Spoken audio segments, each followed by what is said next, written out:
This is Augustus 5 and 6 with Home Invasion version 2.0 attacking network-controlled hardware by Daniel Crowley, David Bryan, and Jennifer Savage. Hi, everybody. So we're going to be talking about smart home technologies. And for those not familiar with the term, it's basically just sort of a blanket term describing technologies that hook up sort of non-traditional stuff in your home to a network. So things like door locks, lights, garage doors, window blinds, things like that. So whereas Home Invasion 1.0 would be some guy busting in your window and unlocking your door and stealing your stuff, Home Invasion version 2.0 is, remote. It's not physical. Or maybe there is a physical aspect, but we'll get more into that as the talk progresses. So first we want to talk about who we are and why you should listen to us as opposed to some guy off the street who's selling water bottles. So my name is Daniel Crowley, and I'm a managing consultant with the Spider Labs team at TrustWave.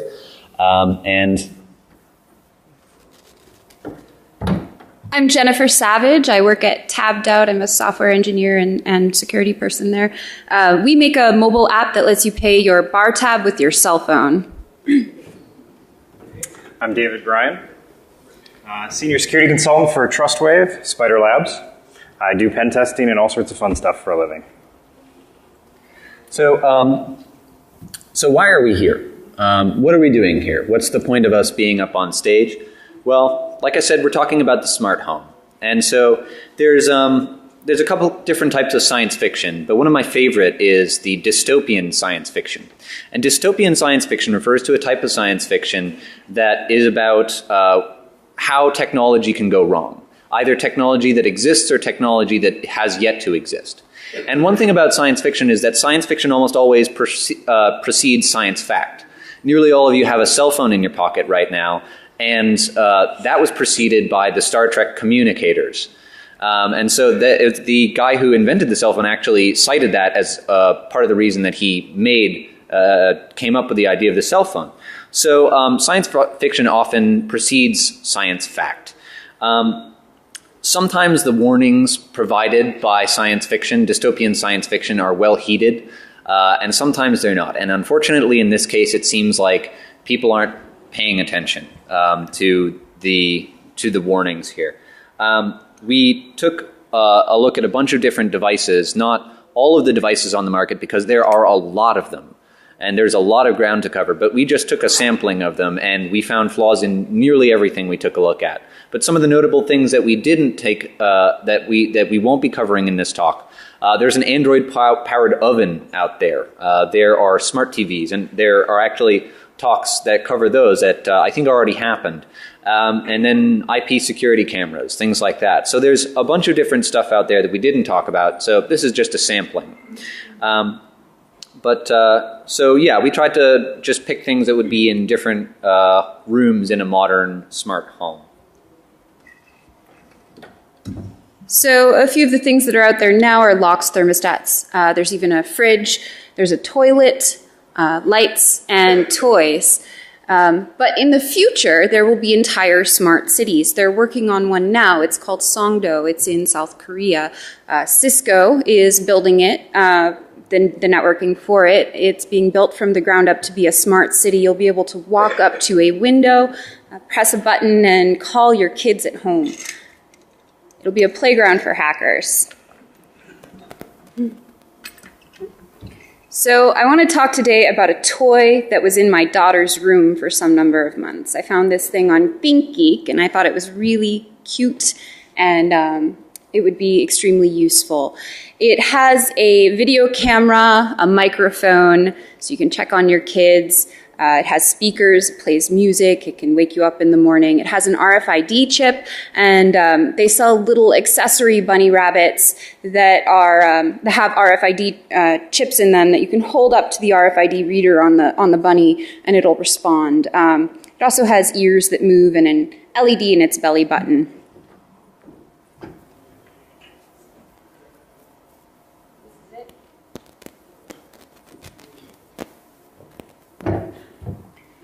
Eventually, I realized I should probably evaluate the security of this toy that was in my daughter's room. And what I found was that there was, so first of all, I knew this at the time that I downloaded the Wi-Fi setup script, but there was exposure of my Wi-Fi network credentials unencrypted to the Carrot servers. In order to download the Wi-Fi setup script, you have to go to their website, enter in your SSID and password, and then it generates the setup script and downloads it. In order to communicate with the Carrot servers, it uses completely plaintext API calls, no SSL whatsoever, so they can be eavesdropped on. The setup package download also happens unencrypted. The code is signed, but there's a way around the signing using a technique I call Python module hijacking, and I'll go over that in a moment. So here we have an example of eavesdropping on one of the API calls. You can see here that this is getting the webcam action. So webcam action equals video, and then after that you see a token. That token is one-time use. It's from start till you send a stop packet, and then every time you want to connect and use the API again, you have to talk to the Carrot servers and get a new token. However, if you are eavesdropping on the communication, because it doesn't happen over SSL, you can just steal the token and access the video feed in your web browser. Where's the, okay. All right, so I'll show you a video of that in a moment. So here's the Python module hijacking explanation. So Python module hijacking, it works very similar to LD preload or DLL hijacking. So essentially in Python, you have something called the Python path, and it's a list of directories that Python will look for the modules in order to load them. So if you have a module that you're using in your Python script, it will first look in the current directory of the script that is being run, and then it'll look in a series of other directories listed in the Python path. Most languages have fixed this bug. A lot of languages were doing this. For instance, with DLL hijacking, actually, the Windows operating system was doing this. Their fix was to move the current working directory to the end of the path, of the search path. So anyway, all you have to do to perform a Python module hijacking attack is create a Python script that's the name of the module, place it in the same directory as the script in question, and when the script executes, it will execute your module instead of the intended one. Now, the Carrot's autorun Wi-Fi script has a reference to simple JSON in the imports. And so you just create in the case of the Carrots, you create a simple JSON.py file in the same directory as the autorun Wi-Fi script. And at the time that somebody sets up their Carrots, it will run that instead, and you'll get code execution on the device.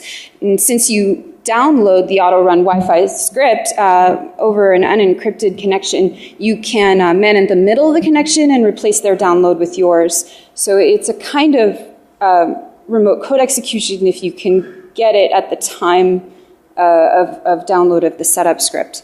And like I said, the code for that was signed, but the signing doesn't check for the libraries, so it defeats their code signing. So just to recap, an attacker could man in the middle the insecure connection to the Carrot server, replace the user's download with the malicious version, use a vulnerability to make the Carrots run their own code, and get a bunny botnet.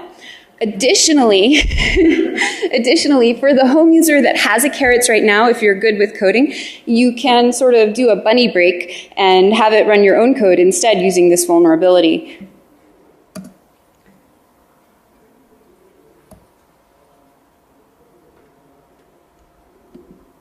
Carrots app for the iPhone, the Carrots controller app, and I'm going to move the Carrots' ears using the app.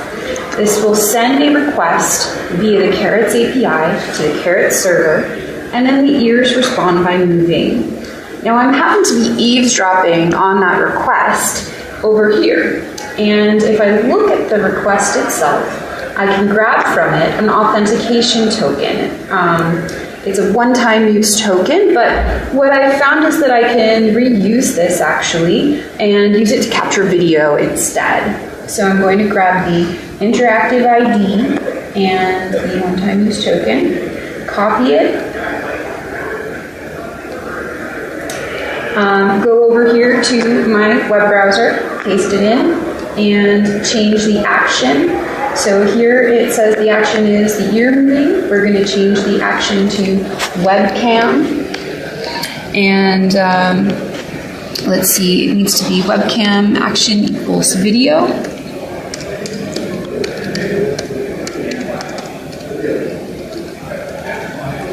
Hit enter. And now, on the machine that I'm using to eavesdrop on the carrots, I get a handy dandy webcam feed. Hi guys!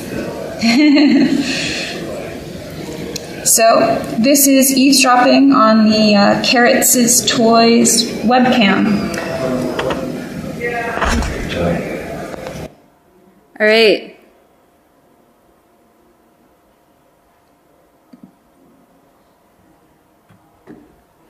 So next up, we're going to talk about a product from Belkin in the Wemo product line. The Wemo product line is a series of smart home products. There's this product, which is basically a box you plug into an electrical outlet, plug something into that the Wemo switch, and then you can turn whatever you've plugged into it on and off over the network or over the internet if you set up remote access. So we took a look at this. There are other products in the line. There's a baby monitor. There's a motion sensor. We didn't take a look at those. We just took a look at this particular device.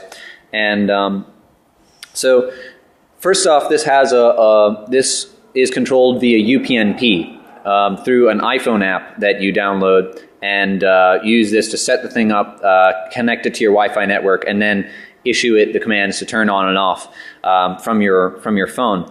But the version of libupnp in use is vulnerable. So it's a remote pre-auth vuln that gets you root. So you can root this thing and then have a point of persistence within someone's network that a forensics investigator, for instance, would probably not look to as the source of attacks in a breach scenario. So, but if all you want to do is to turn this thing on and off, rooting it would be doing it the hard way. Because what you can actually do is just use UPnP to turn this on and off. The thing about the UPnP protocol, while it's well known as far as automatic network configuration for embedded devices and software and things like that, it's actually a generic remote procedure call protocol. So in this case, it's being used to trigger the whatever's connected to it to turn on or off. So that's using the set binary state action.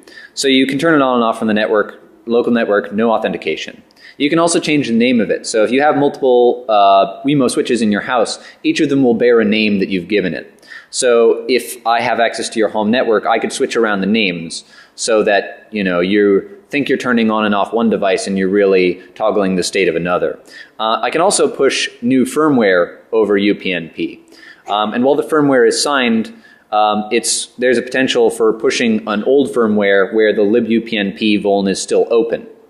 So that's interesting. So Belkin addressed, as I alluded to just a moment ago, Belkin addressed the vulnerable version of libupnp, and they did not add authentication to the UPnP interface, but what they did is put a little notification in the iPhone app that just says, if you're using this on a network with people you don't trust, be aware that they can turn whatever you have connected to this on and off. So at least they're letting people know about it. But here's a quick demo on that. So we're going to talk about the Belkin Wemo. I'm going to show you how to turn this on and off from your computer. So the Wemo is an electrical outlet that you can control over the network. The protocol involved is called UPnP.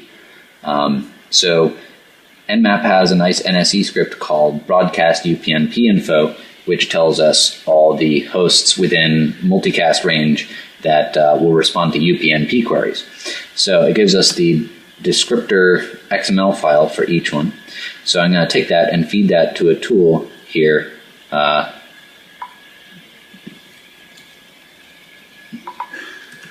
By the way, this tool that I'm using right now is a custom script which I will release after the talk. So it goes through and enumerates all the devices, services, and actions and organizes them into various directories. So we want the basic event service, because that has things that we want, like set binary state, which turns the Wemo on and off. So we're going to cat set binary state, and this gives us the post request that the UPnP request generator has made, and we're going to give that to burp repeater so that we can make that request. And I need to change this to either a 1 or a 0. You see it's Boolean here. And we can see by the fact that there's no illumination. All right, so the demo gods must really hate me. Originally, I was planning a live demo of this, but that little box just died on me about 2 hours ago. And now the video cuts short. So needless to say, the demo gods hate me, but you're just going to have to trust me that you can turn this on and off from the network. So next we're going to talk about the Sonos Bridge. So the Sonos is a sound system you can purchase at places like Target, and this is the bridge for it, which is the little device that all of the speakers connect to wirelessly, and that the controller software connects to. You can run this controller software on your laptop or your cell phone. Anything that you have your music collection on, you install the controller software onto, and then feed the music to the Sonos Bridge, and it goes out to your speakers. The problem with the Sonos is that it has a web server on it, and whenever a controller connects to it, there's a ridiculous amount of information disclosure about the controller. So your laptop, information about your laptop is exposed in the web interface without authentication on the bridge. And so just to give you an idea, here's a list of all of my network shares, their permissions, the UUID and the group IDs. Here's a netstat output, again, available without authentication. Here's a process list from my laptop. Here is the current date, time, and a list of users on the machine. Here is ifconfig and who am I. So, I mean, there's no legitimate reason that this sound system needs this information about my machine, and there's absolutely no legitimate reason that it needs to be exposed without authentication to everybody that's on the same network. It's ridiculous.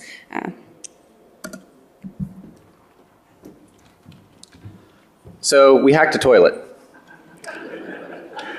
Indirectly, mind you, it's a $6,000 toilet that we would have to get shipped from Japan. So we didn't order this toilet, but it does it's controlled via Bluetooth through an Android application that anybody can download.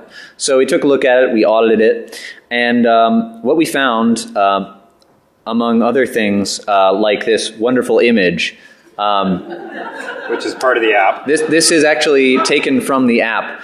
I understand why it's a poo. I can understand why it has arms and legs because it's from Japan. I don't understand the police hat. Some sort of policeman. I don't know. But there are a bunch of images like this, different. Anyway, I don't want to get too much into it, but it was weird, and I just had to include this in the slides. But what we found, besides these images of policemen, was a default, a hard-coded Bluetooth pin. There is no place to put in a username and password when working with the application, but there was some Bluetooth routines that paired with the Satis toilet using a hard-coded pin of 0000. There's no buttons on the interface that we could find in the user manual to initiate a Bluetooth pairing. So there's a couple of buttons that control various features, So what can you do with this application? Well, you can play music on the toilet. You can open and shut the lid. You can control the flushing mechanism. And it also has a bidet, which you can control from the Android application. So just imagine for a moment that you're sitting doing your business, and the toilet starts screaming and spraying water at you from underneath. That's a pretty bad day, and obviously this isn't as bad as some other things that we're going to be talking about. But it was we couldn't leave this out of the slides.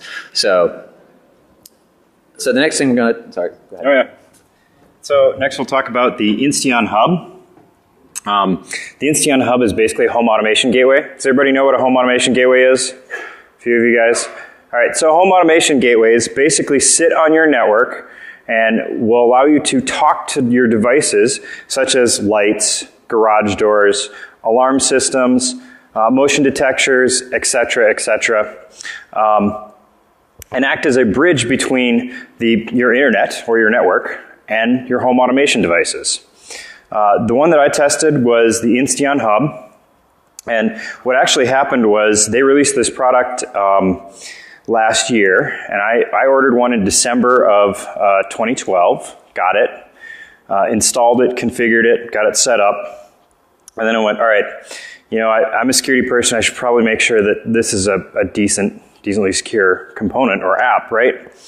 Downloaded the app, installed the app, configured it via my Wi-Fi, my home Wi-Fi, turned off the Wi-Fi, ran TCP dump on my firewall, and then initiated a connection. What I saw really disturbed me. First and foremost, there was no encryption, right? So anybody who was in between my connection could see that traffic going across the internet, or if I'm in a coffee shop or wherever I might be. Second thing, there was no authentication or authorization to run commands to turn on and off lights. That disturbed me. We had a reporter that we were talking with last week from Forbes that published an image on her article. And this is the image from that article. This is someone's house where they've named their house with their last name. And you could basically go in and essentially control all of their lights, whatever it might be. And the reason you could find that, or one of the things that I discovered was there's a time zone setting in these devices through this web interface. And this web interface is open to anybody on the internet. It's also open to anybody to run API commands against that. But the web interface allows you to set a time zone so that you can configure sunrise and sunset, so your devices will go on at sunset or off at sunrise, those kinds of things. But within that, you can actually tell it what city you're in, right? So if you can tell it what city you're in, and someone names it maybe by their street address or their last name, there's a pretty good chance that you're going to be able to look up where this device is located. Besides the fact that a lot of IP addresses are geocoded or geolocated, right? So, I mean, when we're talking about an attacker attacking someone's home, this should be pretty simple to find where they live, and maybe even gain access or gain control of their garage door opener, a door lock, etc. Yeah, I mean, really it's, you know, controlling all the things or all the Internet of Things. So the one thing I will mention is they did do a product replacement, or what I would call a recall. Basically, I got a call from them in March saying, hey, we want to replace your device. I went, what? Oh, but I'm going to give a talk on this device. I can't replace this device. And they insisted that I replace it, and I said, all right, fine. Still haven't returned the old one, but I got a new one, right? So the new one, I sat down, plugged it in, and started working on it. There's still a lack of TLS SSL, so all the connectivity is unencrypted. However, they're using basic HTTP auth, which is super secure, right? Because base 64 is not encryption.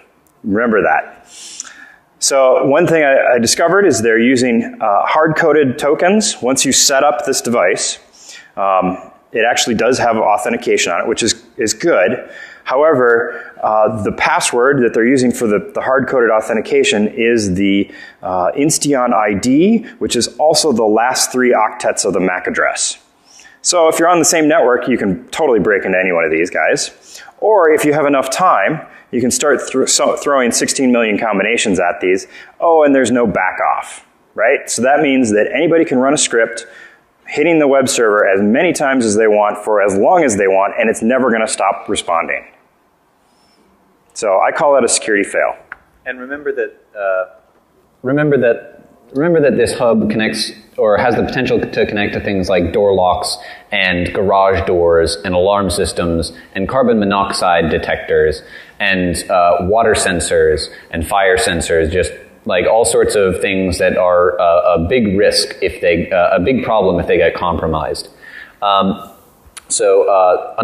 Another device much like this that we're going to talk about is the Mi Casa Verde Verilight. So, quick funny story about this. This is by far the most broken product in the entire talk, I would say. It's pretty bad.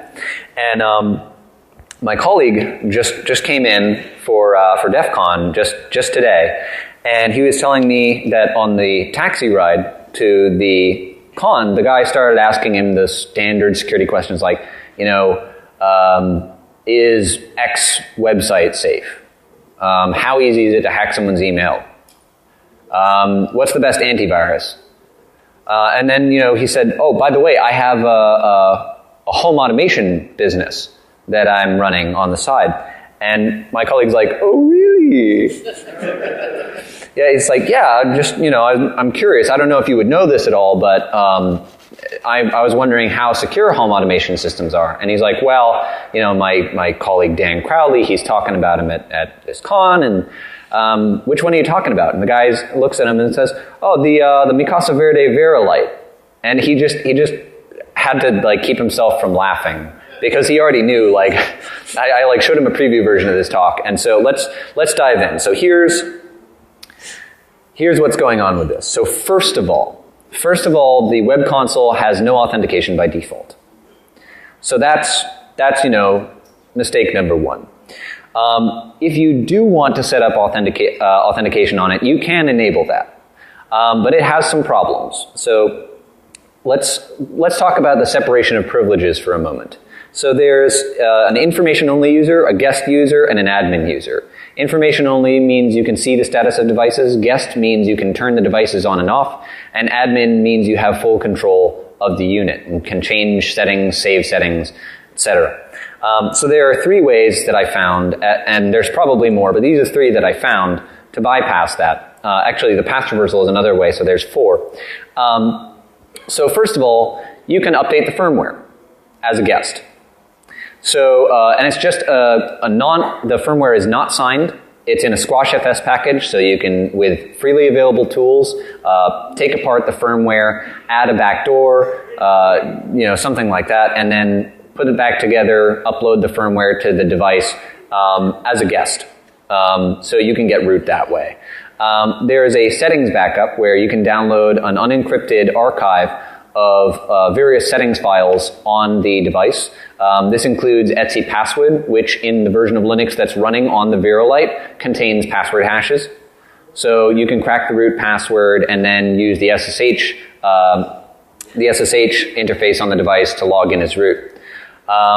This one's my personal favorite, test Lua code. So as a guest, you can run just any Lua code you want on the device. So it's like code execution as a feature.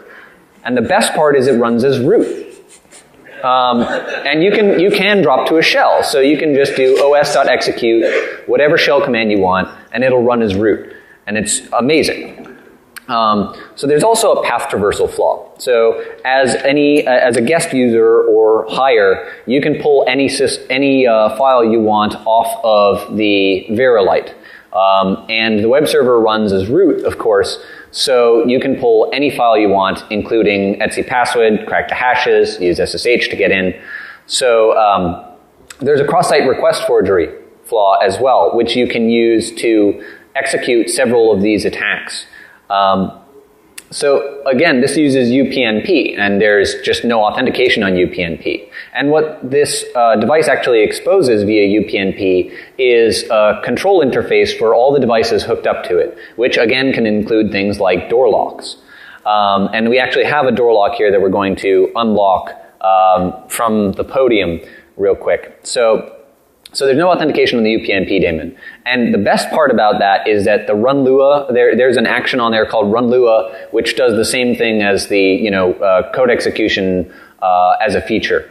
So and it runs as root. So even if you have the web interface password protected, even if there weren't the issues that there were with the web interface, there's still a way to just run code as root as an unauthenticated user, as long as you're on the same network.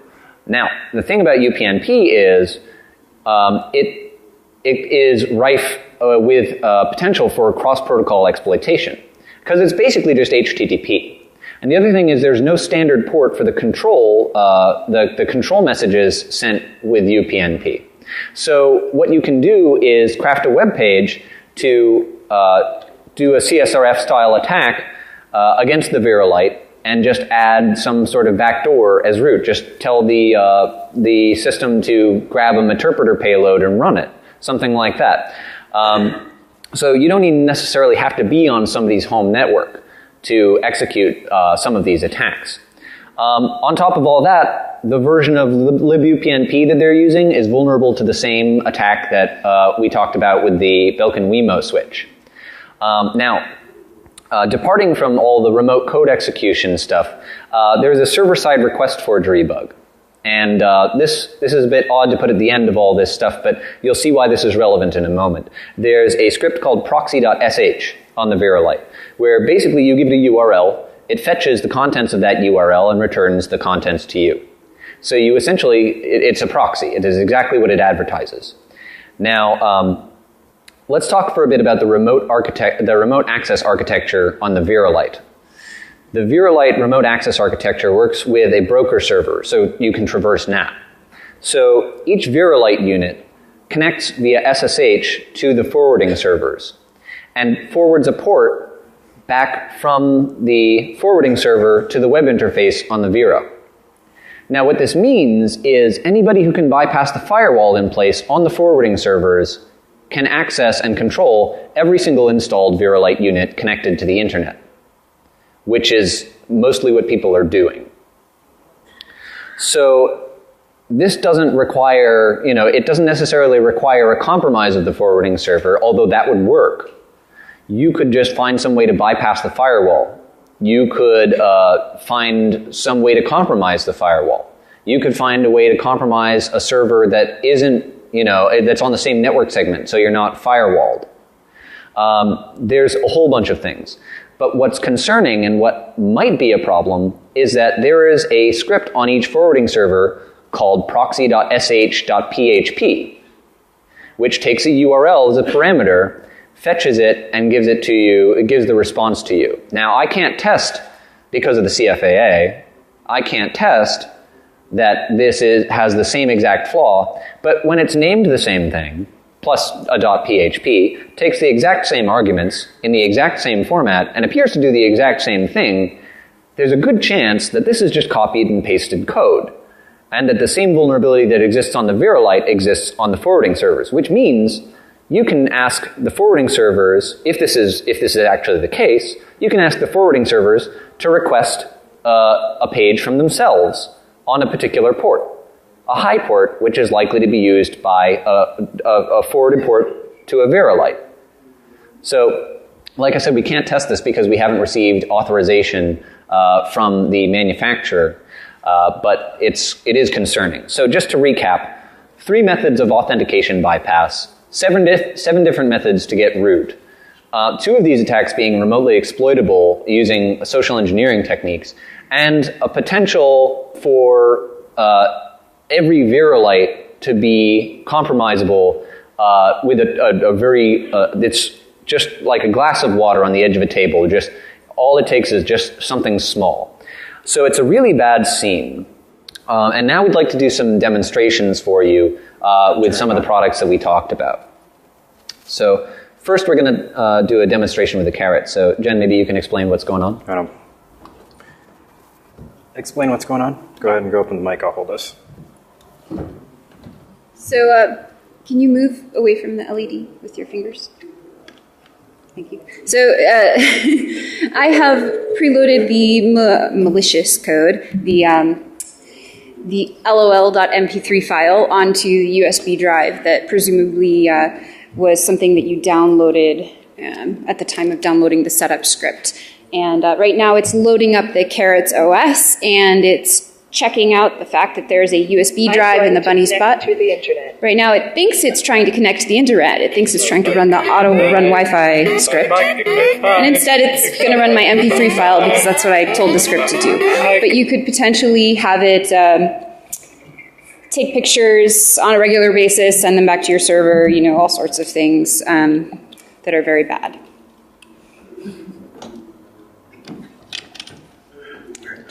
Do you want to go? Or actually, no, I'll go. Okay. Yeah. All right. So next we have the Insteon demo. So remember how I said there's no authentication, no authorization, all that fun stuff. What do we have to do to zoom in on this guy? What do we have to do to zoom? Control and scroll. All right. So here's the GET request that we have to send it. Basically embedded in this GET request, I think it's this guy right here. That's the device ID that I'm basically telling the Insteon, hey, turn this device on, right? This message right here is the on code, right? And so I should be able to say, well, it's on already, right? So if I, oh no! Did it really? Yeah, no. Okay. That's all right. I think we're doing... Fail. Burp sweet. I think we're doing okay on time, so we should be able to set it back up. All right. Let me just relaunch Burp real quick. We're going to do a little dance while we wait for the Burp Suite to start up again. So last night, the carrots went out last night and had a bit of a rough time at its party and came home with a DEFCON tattoo. I don't know if you guys noticed. I might have to have a talking to with it.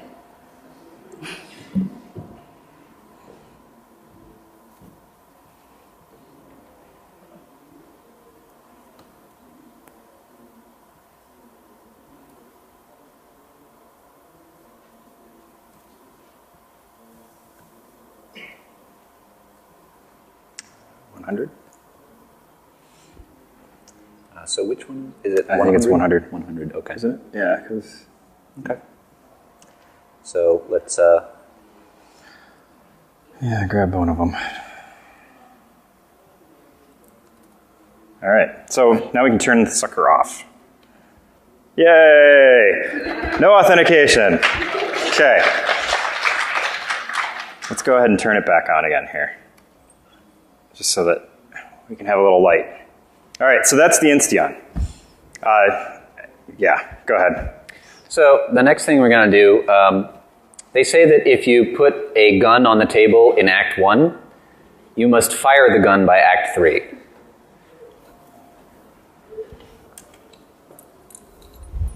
Here we have a door lock, and I mentioned door lock several times. So what I'm going to do is to unlock this door lock from my computer. Once I get everything set back. Yeah, so basically he's got to go back. He's got the PHP script that he's written, a custom code that will go through and enumerate the UPnP components. Once he basically enumerates those components, pulls all the UPnP areas down, he can then go and grab those, throw them into Burp Suite, and then basically use the repeater function. I mean, we could do this with Telnet if we wanted to, but it would take us a long time to manipulate it, so we just use Burp Suite to make it quicker, faster for us. And essentially what it, ideally, if it works, it should open the door lock, right?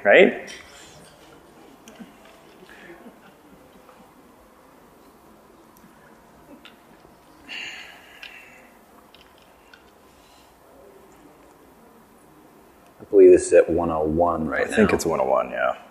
And port 80 or whatever. So, so this is what the UPnP request looks like. It's just a SOAP request. So you have just the control URL, the action in the SOAP action header here. So this is toggle state for the door lock. So that means if it's locked, it unlocks it and vice versa. And so it takes no argument, so I should just be able to hit go here.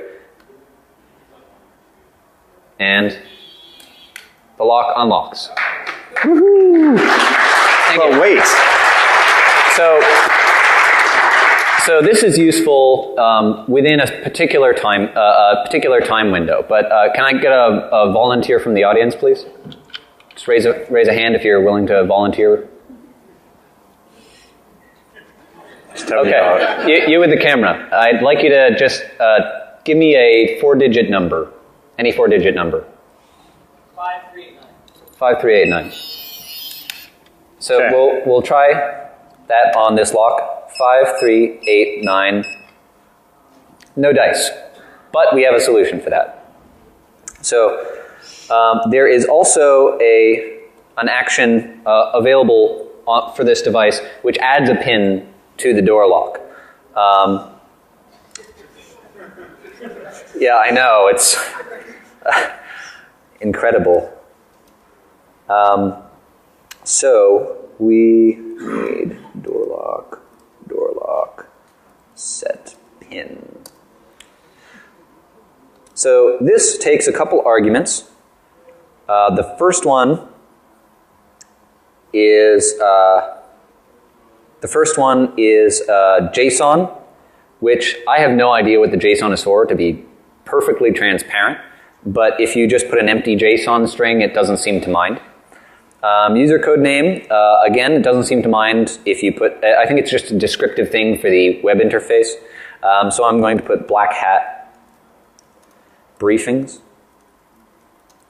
2013. And for the pin, 5389. We hit go, thing says okay. It communicates with the door lock. And now, 5389.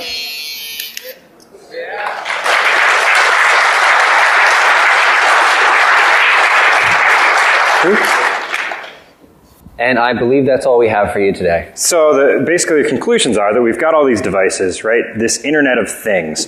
They're all connected together, and people are using them, right? People are using them in their homes. There's a really good chance that mom and pop are going to start using them, and people don't really understand the security that they really don't have around these devices, right? I think it's really important to go back to the manufacturers and say, what are you doing? You're deploying products without authentication or authorization.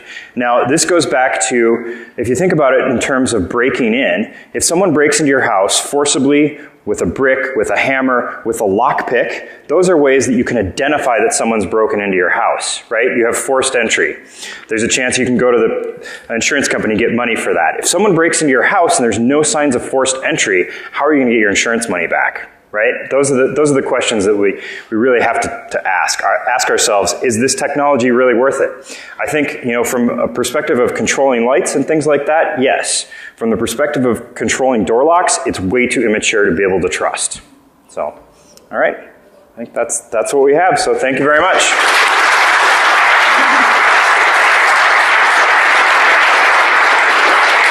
So at this point, I'd like to open up for questions, if anybody has questions. Make sure you badge out and give us a survey if you're leaving. Questions? You. You mentioned one thing about exposing the time zone.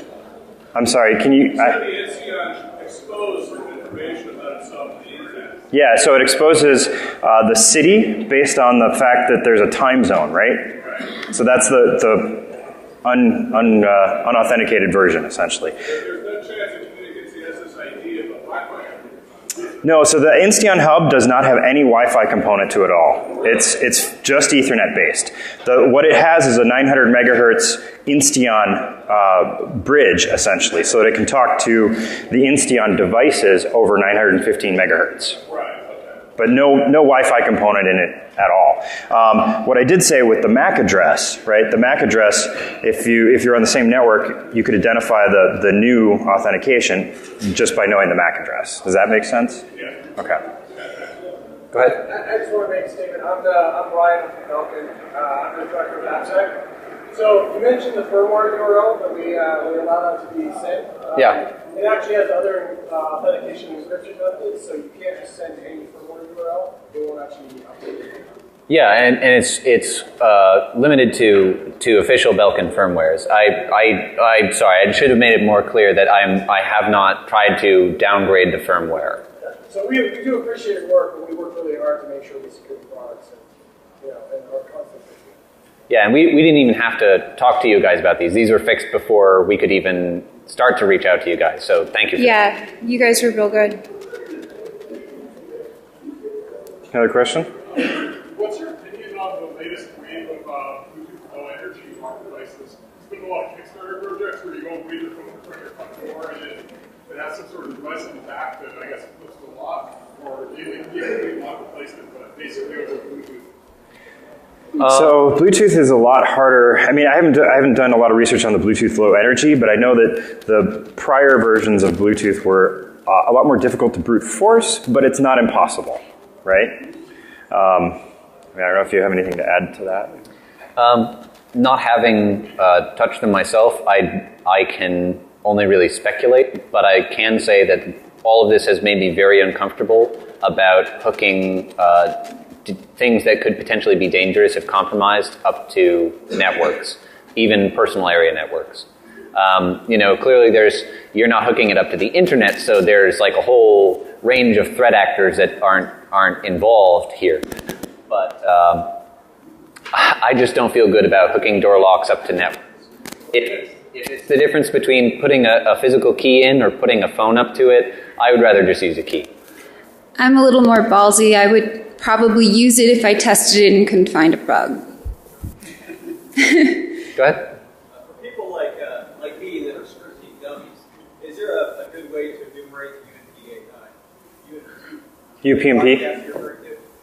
So there are several tools that will help enumerate UPnP devices. The one that I used is an nmap script, which it's called broadcast-upnp-info. There's also one that's a unicast version in case you're scanning over the internet and just hoping that it will actually respond over the internet, which it's not supposed to. But broadcast UPnP info and UPnP info. There's also, I believe it's a Windows tool called Intel Universal Control Point. There is a Python script called Miranda, which does the discovery and the description phase, and also allows you to do some control stuff. It's a little bit buggy. I notice it crashes on me a lot, and you also can't issue control requests without doing the discovery first. So if you're going across the internet, Miranda is entirely useless to you, which is part of why I wrote my script. But those are a couple UPnP tools that you can use. Also, Metasploit has a UPnP discovery module. And that one, I think, will actually check to see if the version of libupnp is vulnerable or not. Sure. Go ahead. Did you mention you can releasing your custom script for download? I will be. It will be on the GitHub, the Spider Labs GitHub. Is that all the money? You can buy them on ThinkGeek if you want. I no longer use the bunny. We leave it unplugged. My daughter loves the bunny, so we leave it in her room unplugged. But, I would no longer use it. The vendor simply did not respond to the disclosure. I think that was a different version of it, but yeah. The carrots is essentially the successor to the Namaz tag. Yep.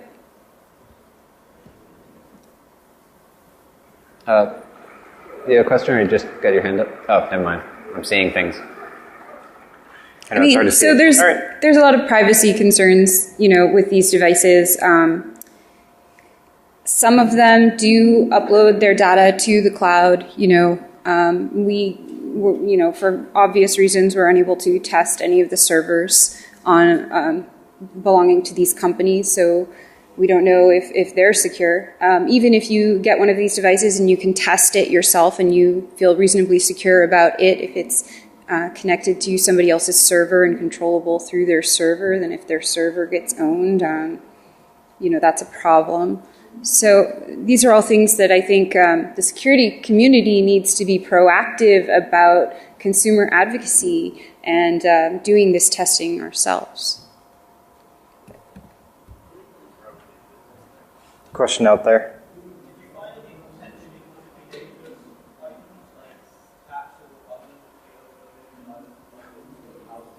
So the question, if I heard this right, do we find any potentially dangerous items such as taps? Like water taps? The home automation gateways can be hooked up to HVAC systems, and David made a good point the other day about he lives in Minnesota, in Minneapolis. It gets cold. It gets very cold, and so if you were to shut off somebody's heat in the middle of the winter, it could burst the pipes. So there is some potential for it, but it's maybe a bit of a doomsday scenario. I mean, the other thing is, in doing some of the reconnaissance, you would see people that would have hot tubs or, heating elements or something hooked up to their smart home, right? And, that could cause either a house fire or potentially, right, or a really high electric bill. So. I don't think we want to go in the direction of FUD, right? So we talked about things that we tested. Let's leave it at that. Yeah, we didn't manage to cause any fires within the course of our testing.